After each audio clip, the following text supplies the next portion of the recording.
Should be good to go. Oh, it's apparently streaming to my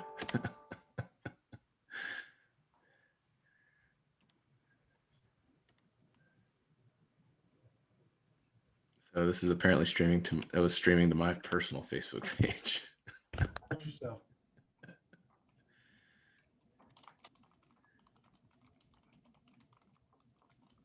So sorry guys. This is bizarre. I don't know why it's doing this now.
Started. It's been a couple weeks as far as COVID numbers, but it looks like from what we've seen, numbers are staying pretty steady as they were a few weeks ago.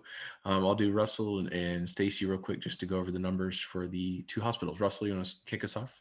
Yeah, good afternoon, everybody. Our numbers at Medical Center are staying pretty relatively under control. Today, we have 18 patients in-house today, which has been up and down. We've been 12, 15, 18, 12.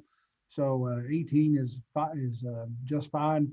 We only have one patient on the ventilator today, so that's good news. And we were just talking before we came on that it was this time last year we were doing this every day. So things have definitely improved from where we were this time last year. We have a few from out of town, one from Big Spring, two from Midland, one from Monahans, and one from Madison here in Odessa. So that seems to be pretty usual. Our testing has slowed way down. We're at 21,900 tests performed.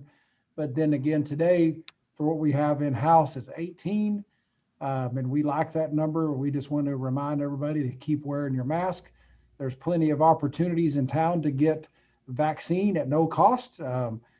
First dose at our place and then second dose at ORMC. So that's still readily available. We've still been hitting some of the churches and other places in town. I know they got one scheduled for tomorrow. So that is still alive and well. And there's no reason if you want a vaccine not to get one because their hours are broad, the locations are many. And so there's no reason that you can't get you a vaccine and get vaccinated and protected. So that's all I have. I'll turn it over to Kristen and you want to talk a little bit about visitation and what we've got going on there. Sure. Our visitation committee met yesterday and they really felt like we are at a point within the region and locally that we can move forward with some different structures around visitation. So beginning on Monday, May the 3rd, we are actually going to open up visitation. Instead of having one every 24, then people can actually come in and out, no more than 2 people at a time per room. And that way they can at least switch out and we're not tying someone to a room for 24 hours where they could be a caregiver exhausted and need to take a break or run errands. So we're going to be accommodating to those things. Our auxilians are going to be returning in full force, and so they will be helping us greet patients that are coming in, as well as in on the floor. We've reached out to the auxilians about starting the junior volunteer program up for the summer for those that are 16 years and older, really encouraging the vaccines for those individuals. And then we've also made a decision not to actively screen people that come into the facility. So we will not be taking temperatures anymore. However, all of our greeters at the door will be reminding people that they must have a mask on in order to come into the building, and it must be worn while they are in the presence of a patient or in our building, and doing some education on just proper hand hygiene, social distancing, those kinds of things, along with our signage. I think that's really in line with the other facilities in our areas as well. So we're all trucking along on the same page there.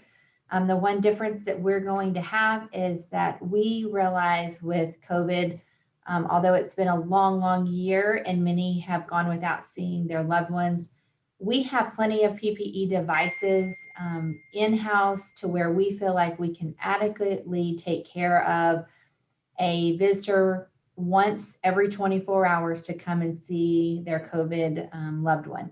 And so we are going to make that available instead of just when someone is passing and giving them a chance for closure. We're going to make this a normal thing for us, that it is here, it's not going anywhere right now. And so we want to accommodate those family members so that we can have one every 24 hours into a COVID room to kind of lay eyes on their family and let their family know that they're not alone, and that people are still here thinking about them. So lots of changes to go into effect on Monday, May the 3rd. Awesome. Thank you, Kristen. Stacy, you want to go over ORMC numbers? Yes, thank you, Trevor.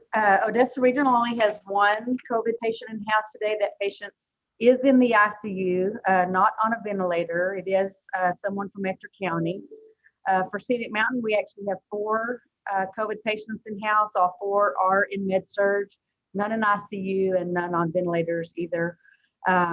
And so, you know, we were up to 6 yesterday in Big Spring. So we do want the community to be extra cautious and realize that even if you've received your vaccine, you could still be contagious and spreading it. So please remember to wear your mask and to social distance.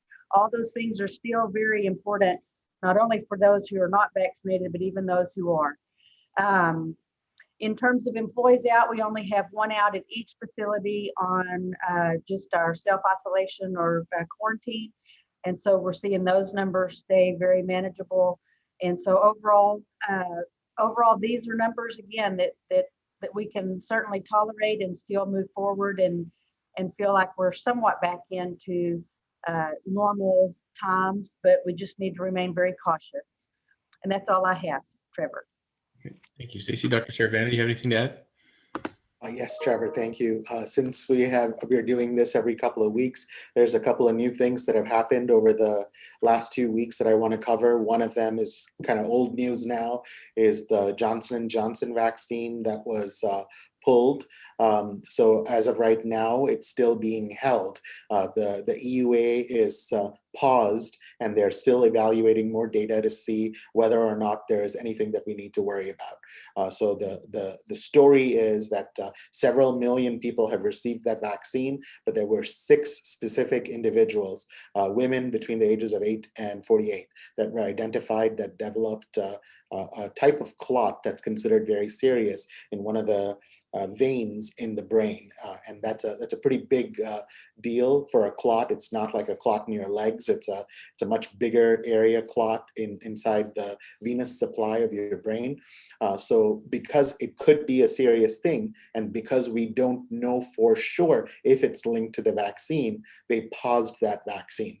And so that's still collecting data to make sure. So Johnson & Johnson is optimistic, and they say we don't think it's related, but they want to make sure that it's not because of the vaccine. Remember, we've talked about before, when you are considering a vaccine, you want it to be ultra safe. You're giving it to someone that is otherwise well, to hopefully keep them from getting sick. You definitely don't want a vaccine to cause problems. So that's why I think it gives us more assurance in the vaccine development process when we see the scientific community respond in this way, when there's a safety issue, that immediately there's a hold on something like that. I think it should give us a little bit more assurance in the process in which the safety of these vaccines are monitored, developed before they are approved. Next thing is another thing that's probably from earlier this week, both Pfizer and Moderna CEOs coming out and saying, hey, we might need a third dose and we might need yearly boosters for these shots. None of those are known for sure right now. They're speculation. It's based on based on scientific evidence speculation, because there's a lot of new variants. So we have several new variants we have identified and we're working through them. We just don't know if the shots we have currently cover all these different variants. So if one or two of these variants become very prevalent in our area and the vaccine doesn't work against those one or two variants, it is possible that we may need a booster that'll immunize against those variants. That's how every booster works. So let's see how these variants do. Let's see if these variants become a mainstay in our community, and then we can decide whether or not we need yearly boosters. But for now, that's fair speculation. So it's something to keep in mind. Nothing is for sure yet. We may or may not need extra shots either this year or next year as it relates to Pfizer and Moderna. Third thing is the vaccine rollout in our community. As you guys probably heard, in Texas, we have about 50% of all eligible people vaccinated. That's a pretty good number to be at for our state. So I think we should be proud of that in the way in which we've vaccinated. Specific to our county, in Ector County, over the age of 16, which is what Pfizer is approved for, we have 27% vaccination over the age of 16. We have 58% vaccination over the age of 65. So our seniors have come in and gotten the vaccine, and it's nice to see almost 60% of them fully vaccinated both shots. And this is for both shots, I'm telling you. So the single shot, the number is even higher. We're hoping that everybody will come and close the circle for both shots. So two things that I want to leave you with. One is continue to encourage your family, friends, and community to get these vaccines, because it is the best thing we can do at this point in time to help prevent the virus from coming back. You're hearing on these press conferences, there's slight upticks that's happening in our community. So I want to reinforce what Stacy said as well, is that even after you get both doses of the vaccine, you can still get sick from the virus. Remember, when we say 95% efficacy, we talk about the 95%, we don't talk about the 5%, but you've heard both of us tell you that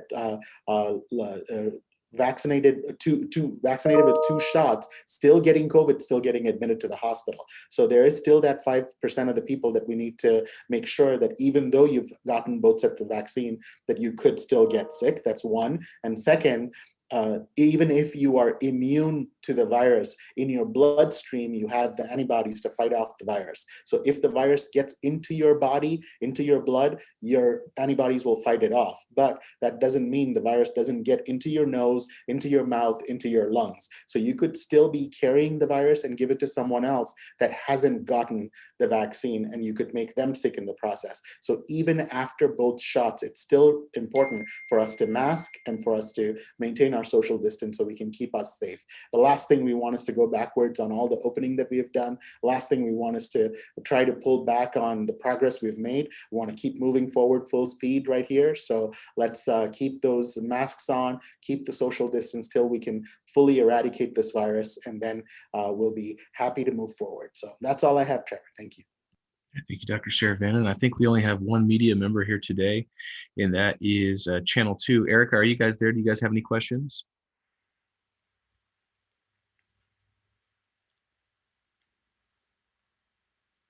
All right, I don't think they do.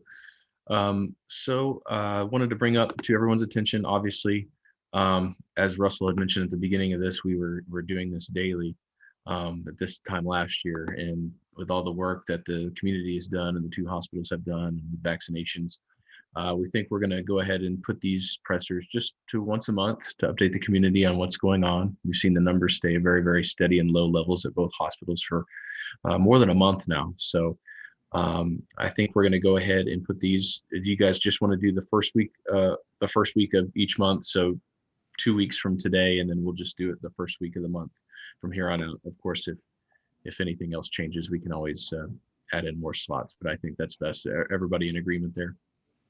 Yes. Awesome. Well, thank you everyone for tuning in and for these updates over the past few weeks. Russell, do you want to go ahead and close this out today? Yes, and again, we're just very thankful how far we've come, and want to encourage everybody to keep the fight and to keep pushing and stay safe and be smart and make good decisions. And again, get vaccinated. There's no reason not to be vaccinated. It is readily available. Today, I've got Isaiah 25:1 that says, Lord, you are my God. I will exalt you and praise your name, for in perfect faithfulness, you have done wonderful things, things planned long ago. So y'all have a good afternoon and stay strong out there.